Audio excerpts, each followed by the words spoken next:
Radhe Radhe everyone. Devuthani Ekadashi वाले दिन माता तुलसा की पूजा का विशेष महत्व होता है।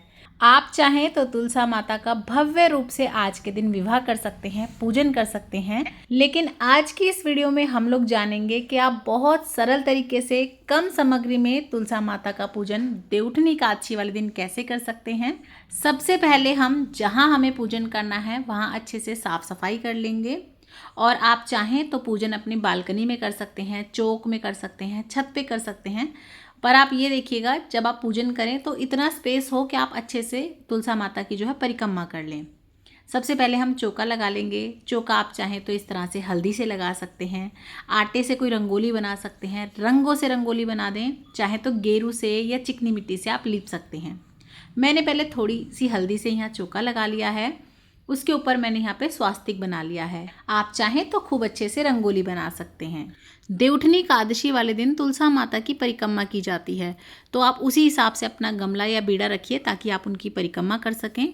और जहाँ आप रोज़ पूजन करते हैं अगर वहाँ आप परिक्रमा कर सकते हैं अच्छे से, तो आप वहीं पर साफ़ सफाई कर लें, वहीं पर आप चौक पूर सकते हैं, लीप सकते हैं। परिक्रमा करने के लिए 108 चीज़ें चाहिए होती हैं। आप उन्हें पहले से ही गिन के रख लें। आप मूंगफली, टॉफ़ी, रेवड़ी, बादाम कुछ भी ले सकते हैं। और अगर आप पहले से ही गिन के रख लेंगे तो फिर आपको सुविधा हो जाएगी परिक्रमा करते समय। और साथ ही में कुछ सुहाग का सामान आप ज़रूर से लें आज के दिन माता तुलसा को अर्पण करने के लिए। सबसे पहले भगवान गणपति का आप मन में ध्यान कर लें। आप चाहें तो मिट्टी से या सुपारी से गणपति भगवान बना के यहाँ विराजमान भी कर सकते हैं। मैं भगवान सालिग्राम का भी पूजन करती हूँ, तो मैंने उनको भी विराजमान करा दिया था। तो सबसे पहले मैं जल सींच दूंगी सालिग्राम भगवान जी को, थोड़ा सा जल से स्नान करा देंगे।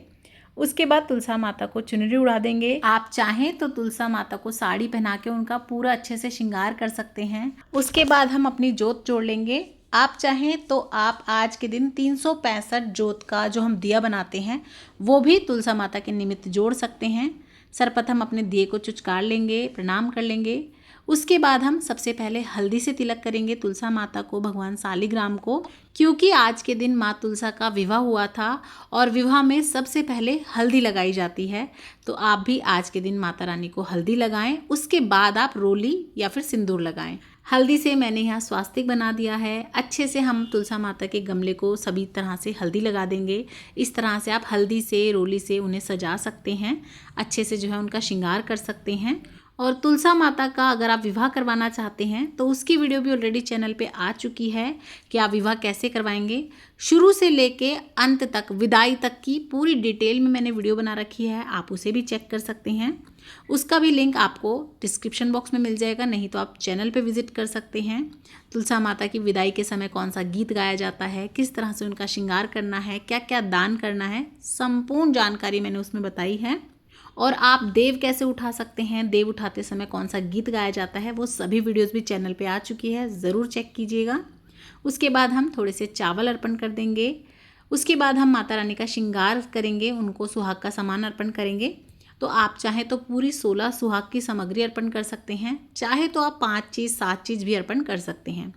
तो अगर आपका गमला भी थोड़ा बड़ा है तो इस तरह से आप सारी चीज़ें उनके जो है इस तरह से चढ़ा दें। इस तरह से आप चूड़ी वगैरह पहना दें, आप बिछे वगैरह पहना दें, आप बिंदी भी उनको इस तरह से लगा सकते हैं। तो पहले अच्छे से आपको उनका श्रृंगार करना है और सारा श्रृंगार का सामान उन्हें छुआ दीजिएगा। आप चाहें तो चांदी की पायल, चुटकी, बिछुए वगैरह भी उन्हें पहना सकते हैं। तो देखिए अपने सामर्थ्य के हिसाब से आप आज के दिन तुलसा माता का श्रृंगार ज़रूर करें, उन्हें सुहाग का सामान ज़रूर से अर्पण करें। उसके बाद हम फूल अर्पण कर देंगे। और अगर फूल माला हो तो आप सालिग्राम भगवान जी से छुआ के उनको और उनसे छुआ के सालिग्राम भगवान जी को डलवा के उनकी जयमाला भी कर सकते हैं। उसके बाद हम भोग लगा देंगे। तो खील, बताशे, कुछ भी मिठाई का आप जो है भोग लगा सकते हैं, फलों का भोग लगा सकते हैं। तो जो भी आप ऋतु फल वगैरह हो वो इस तरह से छुआ के उन्हें अर्पण कर दें। साथ ही में हम कुछ दक्षिणा अर्पण कर देंगे। तो यहाँ पे हम दक्षिणा निकाल देंगे ताकि अगर कोई भी त्रुटि रह गई हो, कोई कमी रह गई हो पूजन में, तो वो हमारी पूर्ण हो जाए। अपनी यथाशक्ति अनुसार कुछ दक्षिणा आप ज़रूर से निकालें। उसके बाद हम धूप दीप दिखा देंगे अच्छे से। यहाँ मैंने रेवड़ी ली है परिक्रमा करने के लिए।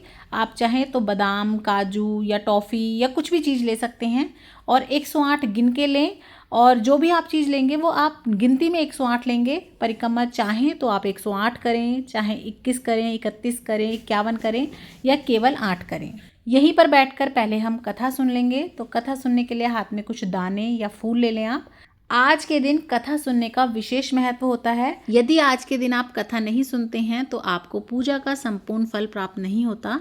तो कथा का वीडियो आपको डिस्क्रिप्शन बॉक्स में मिल जाएगा, आप चेक कर सकते हैं। मैंने अलग से बना दिया है, वरना वीडियो ये बहुत लंबा हो जाता। कथा सुनने के बाद हम अपने जो दाने और फूल हैं वो तुलसा माता के निमित्त अर्पण कर देंगे, थोड़े से अपने लोटे में डाल देंगे और फिर हम परिक्रमा करेंगे। तो आप इस तरह से कोई खाली बर्तन रख लें और जो भी आपने चीज़ गिन के ली हैं वो एक एक आप रखते रहें और इस तरह से परिक्रमा करते रहें। परिक्रमा करते समय आप कोई भी भगवान विष्णु का, माता तुलसा का कोई भी मंत्र जाप कर सकते हैं। इसीलिए 108 चीज़ें गिन के पहले से ही रख ली जाती हैं, ताकि जब हम परिक्रमा करें तो हमारा ध्यान गिनती में ना हो और हम भगवान का नाम जाप कर सकें। तो आप एक एक चीज़ डालते रहें और एक एक परिक्रमा करते रहें। कई बार कुछ लोगों को प्रॉब्लम होती है, परिक्रमा करते समय चक्कर आने लगते हैं। तो अगर आपके साथ भी ऐसा है, आप नहीं कर पाते हैं परिक्रमा 108, तो कोई दिक्कत नहीं है। आपसे जितनी हो सके आप उतनी कर सकते हैं। आप 11 कर लीजिए, 5 कर लीजिए, 8 कर सकते हैं, नहीं तो केवल आप 2 परिक्रमा भी कर सकते हैं। तो देखिए, अपने स्वास्थ्य को ध्यान में रखते हुए आप इस तरह से परिक्रमा कर लें, पूजन कर लें। और जिस भी चीज़ से आपने परिक्रमा करी होगी, जो भी आपने खाने की चीज़ ली हो, आप उसे पहले मिनस दीजिएगा। तो थोड़ा सा आप इस तरह से अपने पल्ले में जल ले लीजिएगा और 2 बार इस तरह से घुमा के छोड़ दीजिएगा। तो इसे मिनसना कहते हैं। और जो भी चीज़ आप मिनसेंगे, आप ध्यान रखिएगा कि वो चीज़ आप खुद नहीं खाएंगे, आपके पति, आपके बच्चे ना खाएं। आप अपने सास ससुर को, जेठ जिठानी को, उनको दे सकते हैं, घर परिवार में दे सकते हैं, नहीं तो आप बाहर भी बांट सकते हैं। उसके बाद हम प्रेम पूर्वक आरती कर लेंगे। तो तुलसा माता की आप आरती कर लें अच्छे से। तुलसा महारानी नमो नमो, श्री हर की पटरानी नमो नमो। प्रेम पूर्वक आरती करने के बाद आप हाथ जोड़कर पूजा में रही किसी भी कमी के लिए क्षमा याचना कर लें। और आज के दिन आप चाहें तो तुलसा माता के निमित्त साल भर का एक ही बार में 365 पाती का दीपदान भी कर सकते हैं। और ये पूजन आपको कब करना है, तो देखिए, देवउठनी एकादशी वाले दिन आप ये पूजन सुबह के समय भी कर सकते हैं और शाम के समय पर भी कर सकते हैं। दोनों ही समय सही हैं। दीपदान जो आप करेंगे 365 बाती का, वो या तो आप सुबह अंधेरे में करें, प्रातःकाल जल्दी उठ के, या फिर आप रात को अंधेरा होने के बाद करें।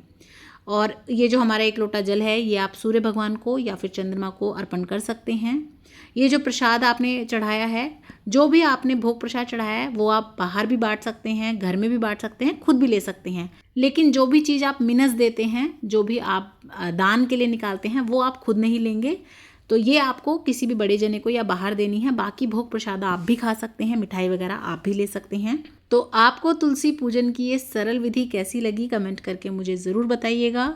और अब वीडियो पसंद आई हो, थोड़ी बहुत भी यूज़फुल लगी हो, हेल्पफुल लगी हो, तो ज़्यादा से ज़्यादा शेयर कीजिएगा अपने फ्रेंड्स एंड फैमिली के साथ।